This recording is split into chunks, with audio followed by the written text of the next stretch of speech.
Even though we absolutely should have been jet lagged and super sleepy from not sleeping the day before the flight, we both got up pretty early, around 6 o'clock, and then just kind of lounged for a while, tried to go back to sleep. We ended up leaving the hotel around 8 a.m.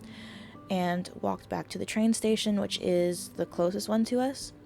There was not a lot of people on the street that early, surprisingly. For a big city, Tokyo is really, really quiet, both at night and in the morning, which is pretty surprising to me considering that in Europe, for example, in Prague, it was always bustling, it was always hustling, there were always people, and there was always noise, no matter what time of day it was. And so that's kind of the biggest shock factor for me about this city is that it looks like a city, it feels like a city, it does not sound like a city. So after we got to the train station, we ended up wandering around for a bit because we didn't really have anything planned for today. It was just kind of an exploration type day. We did end up stumbling into a shop to get breakfast, and they didn't have an English menu, not for breakfast at least. They had one for lunch. So we kind of had our first authentic meal on accident, where he kind of conveyed to us what was on the menu, and then we ended up getting pancakes and some tea. It was a nice little morning, which is something I really love doing, is going to coffee shops and tea shops and just sitting and taking in the ambiance. After that, we ended up going to Ueno, which was a really cool little section of town that had a temple, outside gardens. There was a zoo and an art museum and a bunch of other outdoor stuff, as well as a lake that was really pretty, and some outdoor markets that I did my best to not buy anything at. I did not crack until later today when I ended up spending on several items that I didn't plan on. But it's fine, because yen isn't real money, it's monopoly money, and as long as I don't see it in US dollars, it doesn't count as spending. So the temple over here was really pretty, really... The architecture is one of my favorite parts about traveling, is seeing the differences, and compared to Atlanta, where it's blocky, it's brick, it's squat buildings. The most interesting buildings we have in Atlanta are newer ones, and it doesn't really convey any sense of longevity, where we're at. Traveling around Tokyo, there are shrines everywhere, so even though the buildings end up getting replaced almost every 25 years because of the earthquakes and the general instability, you still get the sense this is a place that has existed for a long time, because not only is there a very visible culture, but buildings like the shrines are everywhere, and they're incorporated into the landscape. You see small things everywhere that remind you this is a place that has existed for a very long time, longer than me.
Soon after, we decided to go get lunch on the way back to the train station, and we stopped by this restaurant called Sushiro, which is a conveyor belt sushi place, which is unlike anything I have ever eaten at before.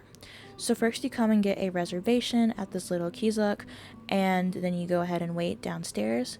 When your number is ready, you go back upstairs, you scan the number, and then out comes a little ticket telling you which table you're sitting at. You go sit down at the table, and then you get to order using this little iPad, and you get to look at all the different sushis they have. Everything is in English because they have many languages for you to pick from. And then it goes on the conveyor belt, and they deliver your food to you. And we got to try so many different things that I never would have tried. For example, they had some baby squids sushi, literally just baby squid, and then seaweed wrapped around it on rice. That was really cool. There was a fried fish sperm sushi, which we got We didn't realize that's what it was when it got to the table, so I didn't get to actually record my reaction at trying it for the first time. But I will say that the texture was the weirdest part, the flavor actually wasn't that bad.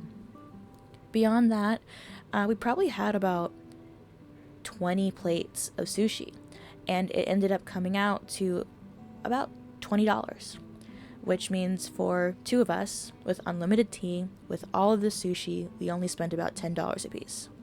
I think we're definitely going to go back at least one more time because this is just something that you don't get to experience anywhere else. And it's absolutely something that, I mean, you can't come to Tokyo without trying sushi, right? After lunch, we got back on the train and headed off to our next destination.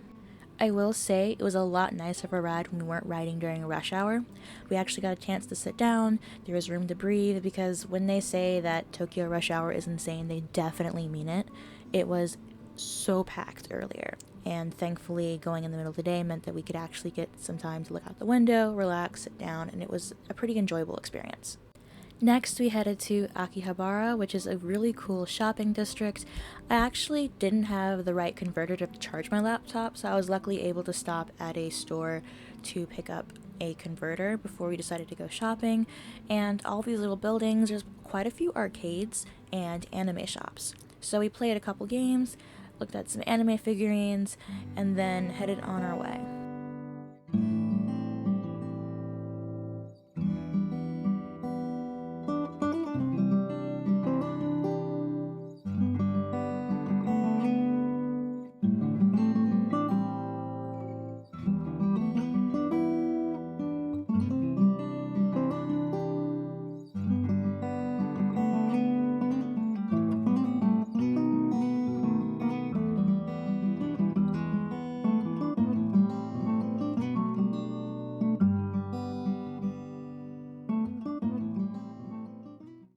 When we went back to the train station, we ended up getting off and realizing that we were right next to a McDonald's, so of course we had to stop by and see what they had.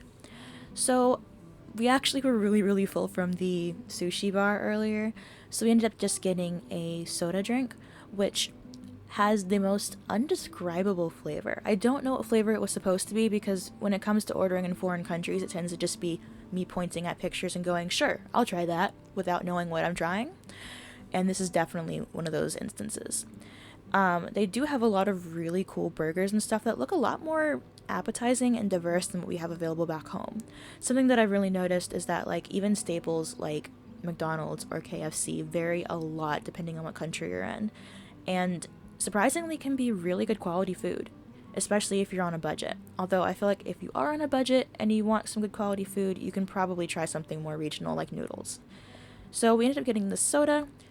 Really enjoyed it. I'm glad we had it, although I wish we had waited until we weren't so full. Next, we made our way to Ben Zaiten Temple, which is really cool because it's literally a huge temple in the middle of the city, and all around it are these really cool shopping streets, as in like all four directions, all around this place, shopping. And on one hand, you know that it's going to be like tourist price because it's right next to a tourist attraction. On the other hand, we got to see a lot of really beautiful kimonos, we got to see a lot of really cool products, and get a good idea of what we should be looking for in terms of price. So for me, it was I wanted to beat the price of some of those shirts they had. They had a lot of like kimono fabric shirts that were buttons downs that were costing somewhere around $25. And my goal for this trip is to find one for $15 or less. Although, I'll admit, we couldn't stop ourselves from buying at least some souvenirs, so we ended up getting some small stuff like fans, luck charms, not from the temple, because surprisingly they were cheaper at some of the stands nearby, as well as stickers for our computer. One of the things that we were really looking forward to doing was going to this restaurant nearby, which we found through Instagram Reels, where they do a matcha ice cream cone, except it's not ice cream. It's a cone filled with candy and cake and cream with matcha noodles on top. And I was so happy to be able to try something that I'd been planning for literally months since I'd seen the reel months and months ago. And it's definitely one of those flavors that, like, you know you're never going to get to try anywhere else because it's just that unique. I definitely encourage you to go out of your way to find it, especially if you're going to the temple anyway, because it was a really great experience. After we finished our not ice cream, we ended up stumbling on this dog cafe. And it wasn't supposed to be on our list until our second leg in Tokyo. But we passed by, and I have no impulse control when it comes to dogs, and it wasn't that expensive. So we absolutely had to go in.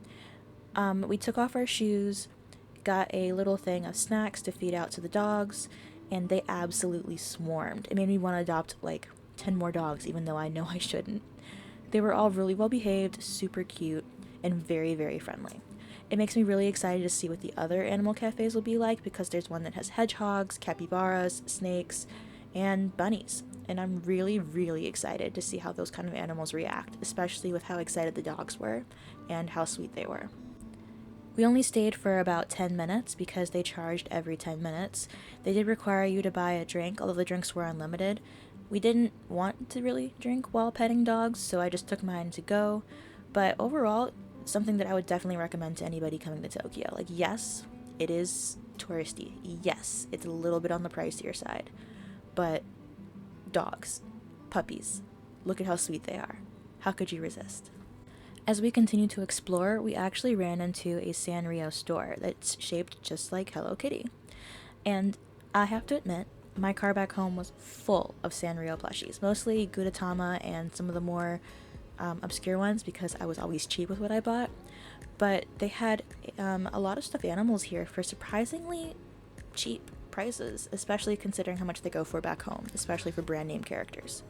Gudetama is my number one favorite, so I got a shrine version of him to come home with me. I also really recommend coming here because even if you're not buying anything, there's a lot of great photo opportunities, and it's just really cool to see all the different varieties they have available.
Last on our list was walking to the Sky Tree. We ended up walking about 30 minutes. We went over this river, got to see the giant turd, got to do a lot of really cool things. The Sky Tree was really, really tall, like to this point that our ears popped on the way up and down, but it gave really great views of the city. And I think it was a little bit overpriced. Personally, I love high places, I love lighthouses, that sort of thing, but I think that for the amount of things in the tower, it was a little bit on the higher side. Still a really fun experience because it was connected to the mall, where we were able to walk around a bit and to get dinner, which I got for under $10. Overall, today was a really, really fun day, and one that has left me with very tired feet. I'm super excited for our day tomorrow because we are going to Tokyo Disney, and my friend here has planned out our day to the minute because he's obsessed with Disney, and I let him be in charge of this part of the trip. So I'm sure we will have plenty of footage of that tomorrow.